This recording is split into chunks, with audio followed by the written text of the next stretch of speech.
और चलिए आपको सीधा सुनवाते हैं। सीएम धामी प्रेस कॉन्फ्रेंस कर रहे हैं। ठीक है, ये संकल्प पत्र है और जो पहले भी संकल्प भारतीय जनता पार्टी ने देश की जनता के सामने, प्रदेशों की जनता के सामने रखे हैं, वो सारे के सारे संकल्प पूरे हुए हैं, वो धरातल पर उतरे हैं। देश के समग्र विकास और आने वाले उज्जवल भविष्य के लिए ये मोदी जी की गारंटियां हैं। आदरणीय मोदी जी ने इस संकल्प पत्र के माध्यम से विकसित भारत की नींव रखने के साथ साथ हर वर्ग के उत्थान की नींव भी इसमें रखी है। इंफ्रास्ट्रक्चर से लेकर गरीब कल्याण, सेवा सुशासन, महिला उत्थान, नौजवानों को कौशल विकास के साथ आगे बढ़ाने का, गरीब के कल्याण का, मातृशक्ति के उत्थान का और समाज के अंतिम छोर में खड़े हुए हर एक व्यक्ति को आगे लाने का और 5 सालों में भारत को प्रगति के पथ पर ले जाने का एक संकल्प पत्र प्रस्तुत हुआ है। और हमें खुशी है कि आप सबके सामने हमने जो संकल्प 2022 विधानसभा के आम चुनाव में रखा था कि उत्तराखंड के अंदर नई सरकार के गठन होने पर हम यूसीसी लेकर आएंगे और हम उत्तराखंड में यूसीसी को लेकर आए। उसमें माननीय राष्ट्रपति महोदय ने भी हमको उत्तराखंड के लिए यूसीसी की स्वीकृति प्रदान कर दी है।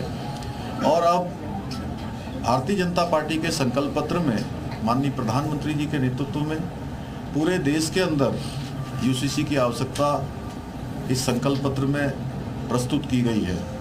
तो निश्चित रूप से ये यूसीसी समाज में जो व्याप्त कुरीतियाँ हैं, कुप्रथाएं हैं, महिला सशक्तिकरण है, महिला की सुरक्षा है, हर वर्ग की सुरक्षा का यूसीसी में प्रावधान होगा।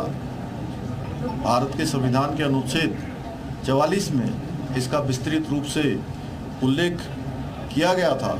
जब बाबा साहब कल ही हम लोगों ने और बाबा साहब भीमराव अंबेडकर जी के जन्म दिवस पर हमारा संकल्प पत्र प्रस्तुत हुआ और सच में जो बाबा साहब भीमराव अंबेडकर जी ने संविधान बनाते समय जो सोचा था, जो प्रावधान किया था, उस दिशा में आज देश हमारा मोदी जी के नेतृत्व में आगे बढ़ रहा है।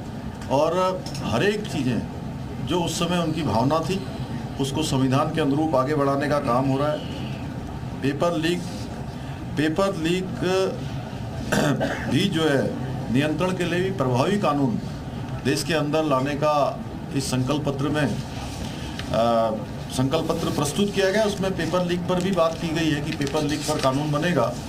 इस पर भी हमें ये बताते हुए आप सबको की खुशी है कि हमने उत्तराखंड के अंदर एक बहुत कड़ा कानून, नकल विरोधी कानून उत्तराखंड में पहले ही हम बना चुके हैं। और उसके कारण से आज प्रदेश के अंदर हजार लोगों को, पिछले 2 सालों में हजार लोगों को हमने नौकरियां प्रदान की हैं और वो सारी की सारी नकल विहीन हुई हैं, पारदर्शिता के साथ हुई हैं, बिना पेपर लीक के हुई हैं। गरीब माता पिता के बेटे और बेटियों को आज नौकरी में आने का अवसर प्रदान हुआ है। अभी 2 दिन पहले कांग्रेस पार्टी की नेता प्रियंका दीदी रामनगर और 1-2 स्थानों पर उन्होंने सभाएं की थी। तो मैं उनकी सभाओं को जो समाचार पत्रों में पढ़ रहा था तो उन्होंने कहा था कि हम पेपर लीक में कानून बनाएंगे। मैं आज आप सबके माध्यम से बताना चाहता हूं कि शायद कांग्रेस पार्टी के लोगों ने जो उनको स्पीच लिखकर दी होगी वो 6 महीने या 1 साल या